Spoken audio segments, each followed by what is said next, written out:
दंड है, इसमें कोई शक नहीं है। और ऐसी दशा में लेकिन महिलाएं केवल जुर्माना से दंडित होंगी, आपका कारावास से नहीं। यानी कि महिलाएं बारात उरात गई हैं, बाराती भी अब दंडित बना दिए गए हैं, यानी बारात भी ना जाइए, जानते हैं कि 15 साल का है, 21 से कम है तो बारातियों को भी दंडित बना दिया गया, घरातियों पंडित जी सबको। अब ज्यादातर वहीं पंडित जी वाला पर बनता है, भाई मेन मुद्दे पर आया जाए, इधर उधर आपका बता ही दिया गया, 2 मिनट पर्याप्त है।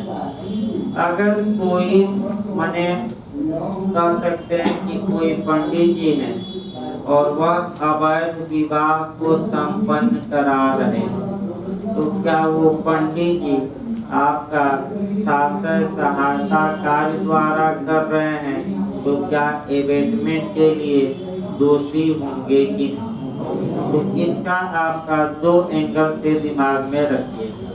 अगर वे पंडित जी ये जानते हैं कि ये विवाह अवैध है, फिर भी मंत्र खूब चाप के, आपका कहा जाता है ना, खूब चाप के मंत्र बोलिए ताकि 2 मिनट में सब क्या हो जाए, निपट जाए।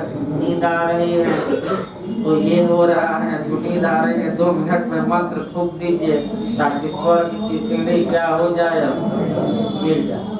तो 2 आपका कह सकते हैं, और जाकर 2 कूद लेंगे और क्या करेंगे, आपका बेहोश हो जाएंगे। तो 2 मिनट और 2 बहुत महत्वपूर्ण है। अगला देखिए भाई, अगर पंडित जी ये जानते हैं कि ये विवाह अवैध है फिर भी करा रहे हैं, इसे माइनस हुआ बाई जेमी, तो पंडित जी शास्त्र सहायता द्वारा कार्य करके दुष्प्रेरण किए और 107 में दुष्प्रेरण का अपराध माना जाएगा कि, लेकिन नहीं जानते हैं तो वह दंड के भागी नहीं। यानी कि आपका जानने न जानने पर नियम आधारित है। क्या वो जानते थे कि ये विवाह आपका कह सकते हैं क्या है, अवैध है, तब वह सजा पाएंगे दुष्प्रेरण के लिए, इसमें कोई शक नहीं। ज्यादातर आइए 107 निपट गए तो 108 देखा जाएगा। धारा 108 में आपका दुष्प्रेरक को परिभाषित किया गया है और दुष्प्रेरक को समझाने के लिए 5 स्पष्टीकरण दिए गए हैं और 5 काफी महत्वपूर्ण है।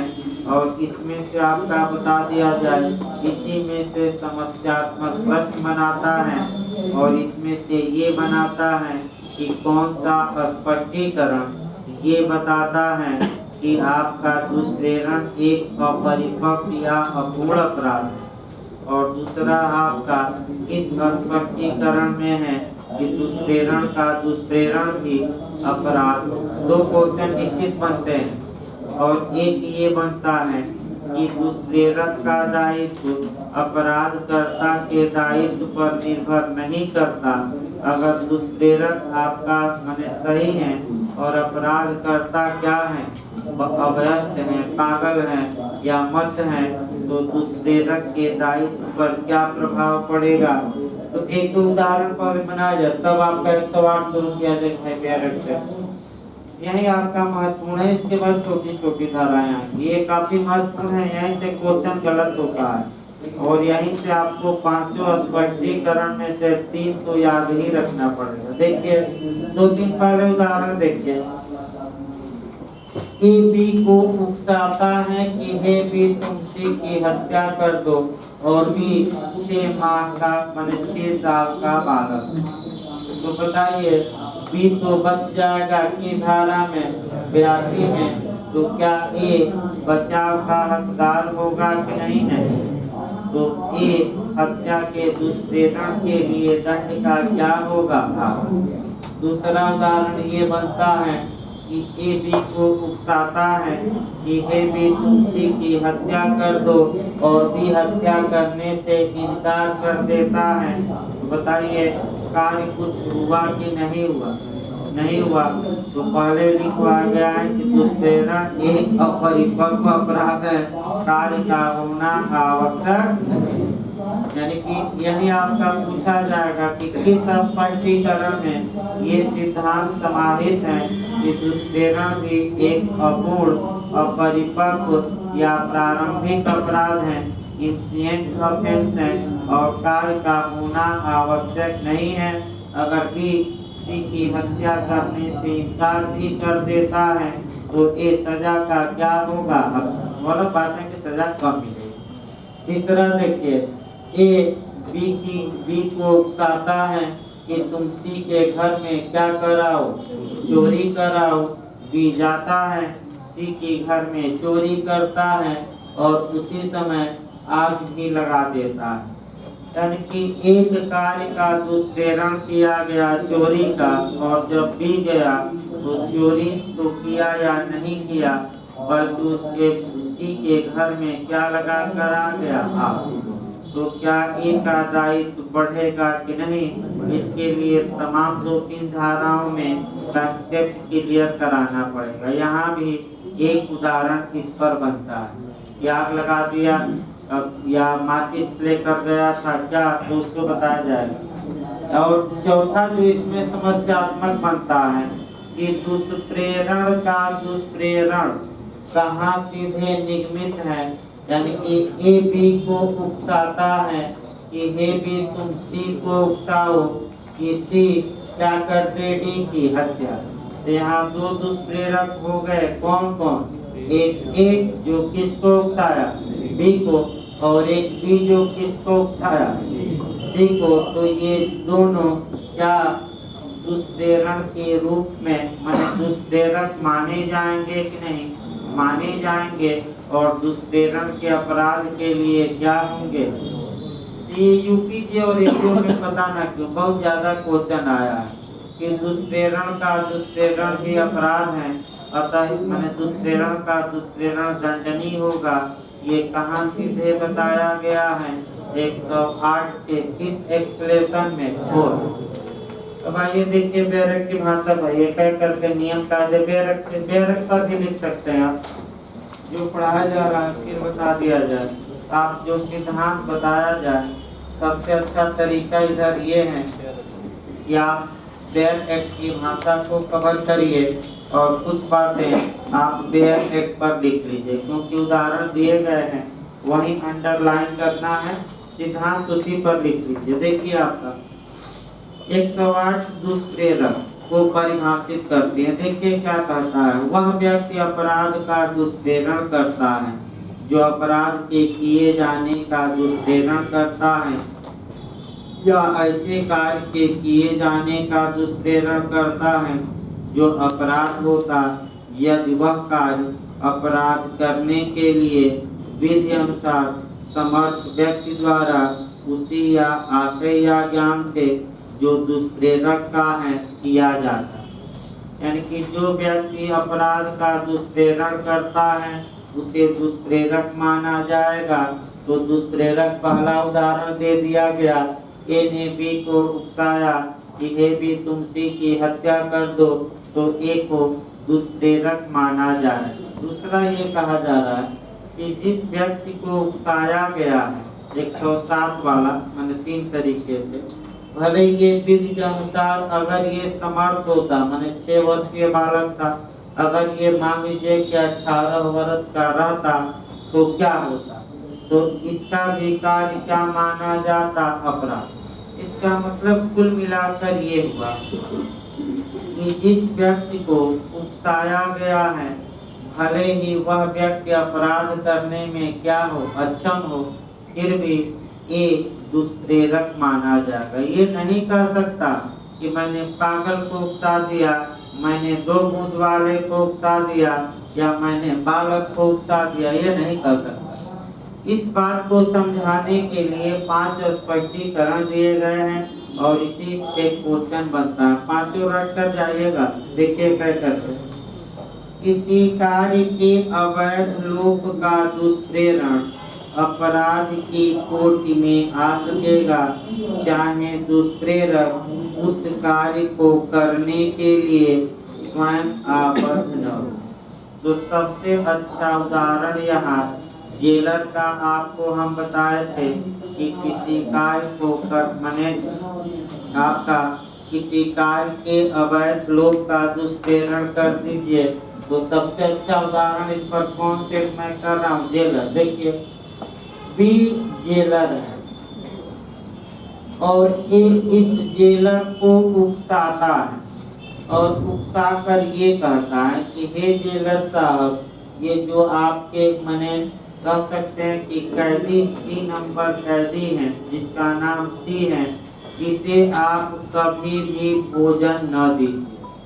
और ए ने किसको उकसा दिया है, जेलर साहब को। और तो ऐसी दशा में क्या ए ने अपराध किया कि नहीं किया, और ए को क्या नाम देंगे, दुष्प्रेरक। ए ने अपराध कौन किया, दुष्प्रेरण का। अब ये समस्या है कि अपराध जो ए ने किया है अवैध लोप करवा कर करना चाहता है कि कोई कार्य अवैध लोप, यानी कि अवैध लोप मतलब कि जेलर को उकसा रहा है कि तुम कैदी को भोजन न देना, जबकि जेलर कैदी को भोजन देने के लिए कानूनन क्या है। लेकिन यही अगर भिखारी रहता, यानी कि ये भी को उकसा रहा है कि तुम भिखारी को भीख न दो, तो कोई दुष्प्रेरण नहीं और कोई अपराध नहीं, क्योंकि भिखारी को भीख न देना कोई विधिक बाध्यता नहीं। जब इस उदाहरण में किसकी विधिक बाध्यता थी, जेलर। दूसरा उदाहरण देखिए, दुष्प्रेरण का अपराध गठित होने के लिए यह आवश्यक नहीं है कि दुष्प्रेरित कार्य किया जाए या अपराध गठित करने के लिए अपेक्षित प्रभावकारी। यहाँ से आपका प्रिंसिपल बनता है और वहीं डेरेक्ट पर लिख लेना है कि दुष्प्रेरण एक अपूर्ण अपराध है। ये सीधे कहाँ निगमित है, अपरिपक्व अपराध है। तो इसी दृष्टांत स्पष्टीकरण में लिखिए, दुष्प्रेरण एक अपरिपक्व या अपूर्ण अपराध है। ये सीधे कहाँ समाहित है, ऐसा क्वेश्चन बन सकता है। तो कहाँ समाहित है, तो 108 के एक्सप्रेशन नंबर किसमें, 2। अच्छे से याद करना किसमें, भले ही अब लगातार वहीं तो बताया जा रहा है। देखिए फिर एक बार, ए ने बी को उकसाया कि हे बी तुम सी की हत्या कर दो, और बी ने वह कार्य करने से क्या कर दिया, तो स्पष्टीकरण 2 कहता है कि दुष्प्रेरण के लिए आवश्यक नहीं है कि वह कार्य किया जाए।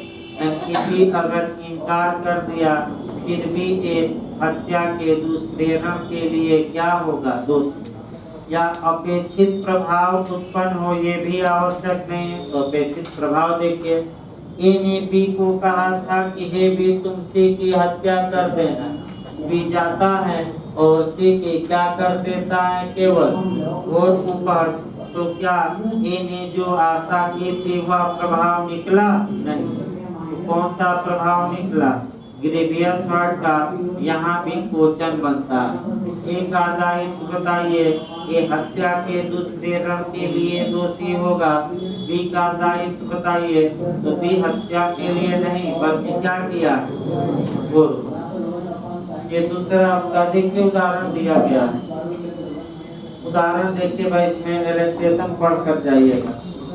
गौ की हत्या करने के लिए ख को उकसाता है, ख वैसा करने से इनकार कर देता है। तो बता गया, एक ए बी को उकसाता है कि तुम किसकी हत्या कर दो, सी को, और बी हत्या करने से क्या करता है, इनकार। तो ए ने दुष्प्रेरण किया कि नहीं किया। दूसरा दृष्टांत देखिए, ख की हत्या करने के लिए ख को उकसाता है, ख ऐसी उकसाहट के अनुसरण में ख को विद्ध करता है, मैंने विद्ध करता मैंने घोर उपहत कर देता है। ख का घाव अच्छा हो जाता है। तो उदाहरण बताया ही गया कि ए बी को उकसाता है कि तुम सी की हत्या कर दो। बी जाता है और सी का हाथ पैर तोड़ देता है और बाद में पैर क्या हो जाता है, सी का, ठीक। तो एक दायित्व बताइए, एक दायित्व बदलेगा नहीं, किसके लिए, हत्या का दुष्प्रेरण, और बी किसके लिए, घोर उपहत। यही आपका तीसरा स्पष्टीकरण देखिए भाई। यह आवश्यक नहीं है कि दुष्प्रेरित व्यक्ति अपराध करने के लिए विधि द्वारा समर्थ हो या उसका वही दूषित आशय या ज्ञान हो जो दुष्प्रेरक का है, या कोई भी दूषित आशय या ज्ञान। यहाँ भी आपका क्वेश्चन बन सकता है स्पष्टीकरण 3 से कि कौन सा स्पष्टीकरण ये सिद्धांत प्रतिपादित करता है कि जिस व्यक्ति को दुष्प्रेरित किया गया है उसका अपराध करने में सक्षम होना आवश्यक नहीं। तो उदाहरण देखिए, पहले तब हम ए बी पागल है, ध्यान समझिए। ए इस पागल को उकसाता है कि हे पागल, तुमसे की जाकर हत्या कर दो, तो भले भी पागल हो, भले अपराध करने में यह क्या हो, अक्षम हो, इससे मतलब नहीं है ए हत्या के दुष्प्रेरण के लिए दंड का भागी होगा। तो कौन सा स्पष्टीकरण है? 3। इसमें सिद्धांत लिखिए, सिद्धांत लिखिए भाई, बहुत महत्वपूर्ण है ये भी।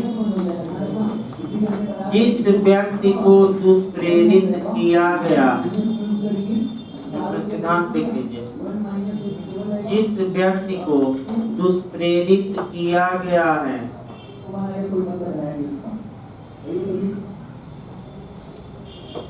उसका विधि के अनुसार, उसका विधि के अनुसार अपराध करने में समर्थ होना आवश्यक नहीं है। उसका विधि के अनुसार अपराध करने में समर्थ होना आवश्यक नहीं। ये सिद्धांत है किस एक्सप्रेशन का? 3 का। देखिए दृष्टांत सब लिख दिया गया, 4 दृष्टांत दिए गए हैं, यहीं से क्वेश्चन भी बनते हैं। अंडरलाइन चारों को करना है। और सबसे महत्वपूर्ण दूसरा दृष्टांत, वैसे चारों से क्वेश्चन बन चुका है यूपी में भी। देखिए पहला, दूषित आशय से एक शिष्य या पागल को वह कार्य करने के लिए दुष्प्रेरित करता है जो अपराध होगा यदि वह ऐसे व्यक्ति द्वारा किया जाए जो कोई अपराध करने के लिए विधि अनुसार समर्थ है और वही आशय रखता है जो कि का है, तो चाहे वह कार्य किया जाए न किया जाए, कौन ने दुष्प्रेरण किया। यानी कि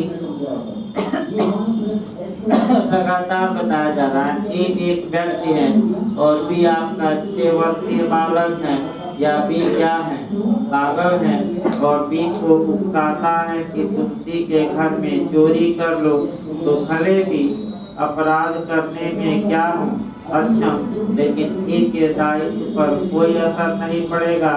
स्पष्टीकरण 3 कहता है कि ये दुष्प्रेरण का क्या होगा, अक्षम से मतलब नहीं है। दूसरा दृष्टांत देखिए, यह की हत्या करने के आशय से क को जो 7 वर्ष से कम का शिशु है वह कार्य करने के लिए क उकसाता है और आपका जहर देता है, जाकर शिशु जहर डाल देता है या न डाले उससे कोई मतलब नहीं है। ए यानी कि जो उकसाया है वह हत्या के दुष्प्रेरण के लिए क्या होगा, दोष। शिष्य का उदाहरण आपका 82 में सबसे अच्छा है, 6 साल का शिशु है, कई बार तो बताया गया। तीसरा देखिए, क को एक निवास गृह में आग लगाने के लिए क उकसाता है, क चित्त विकृत है, तो ठीक है आपका एक पागल बी को उकसाता है कि जाकर सी के घर में आग लगा दो, बी जाता है आग लगा देता है, बी दंड का भागी नहीं होगा। आईपीसी की धारा 84 इसे बचाव दे देगी, लेकिन ये दंड का क्या होगा, भाग। तो रिश्ती के दुष्प्रेरण के लिए, किसके लिए बताया गया था, रिश्ती आग लगाना मतलब क्या। चौथा दृष्टांत देखिए, चोरी कराने के आशय से यह के कब्जे में से यह की संपत्ति लेने के लिए को उकसाता है और ये विश्वास करता है कि ये संपत्ति मेरी है। देखिए अब इस पर ए बी को उकसाता है कि हे बी, जो ये सी के पास संपत्ति है ये मेरी, और जाकर तुम इस संपत्ति को लाओ और मुझे। ये जानता है कि ये संपत्ति किसकी है, सी भी जाता है, सी के पास से वो संपत्ति लाता है, ए को दे देता है। तो ए ने चोरी का दुष्प्रेरण किया और बी आपका बी से क्या हो गई, भूल हो गई। और बी कैसी भूल हो गई, तथ्य की क्यों भूल हो गई, क्योंकि एक पर विश्वास किया। ए ने बी से कहा कि हे बी, वहाँ मेरा बैग रखा है, जाकर लाओ, जबकि ए जानता है कि वह बैग उसका नहीं है। तो ए के मन में दुर्भावना, लेकिन बी के मन में दुर्भावना नहीं, क्या है, सद्भावना। तो बी बचाव का हकदार होगा, मिस्टेक का बचाव ले लेगा या सद्भावना में कार्य का, लेकिन ए दंडित होगा किसके लिए, तो आपका चोरी के दुष्प्रेरण के लिए। धारा निपटा दीजिए, 1 मिनट और भाई। स्पष्टीकरण 4 तक पढ़ा जाता है। अपराध का दुष्प्रेरण अपराध होने के कारण, ऐसे दुष्प्रेरण का दुष्प्रेरण भी अपराध होगा। कई बार तो बताया गया, ए बी को उकसाता है कि हे बी तुम सी को उकसाओ कि वह डी की क्या कर दे, हत्या। तो अपराध का दुष्प्रेरण माने ऐसी दशा में ए और बी दोनों दुष्प्रेरक भी माने जाएंगे और ये हत्या की दुष्प्रेरण के लिए क्या होंगे, तो दुष्प्रेरण का दुष्प्रेरण सीधे कहाँ निगमित है, तो अच्छे से तैयार रखिएगा। यूपी में तो खूब पूछा जाता है, कहाँ सीधे, आपका 108 का कौन सा स्पष्टीकरण। तो ब्रेक ले लीजिए थोड़ा 15 मिनट, तब आपका और चला जाएगा। 108 काफी महत्वपूर्ण, यहाँ से एक क्वेश्चन 21 बनता है।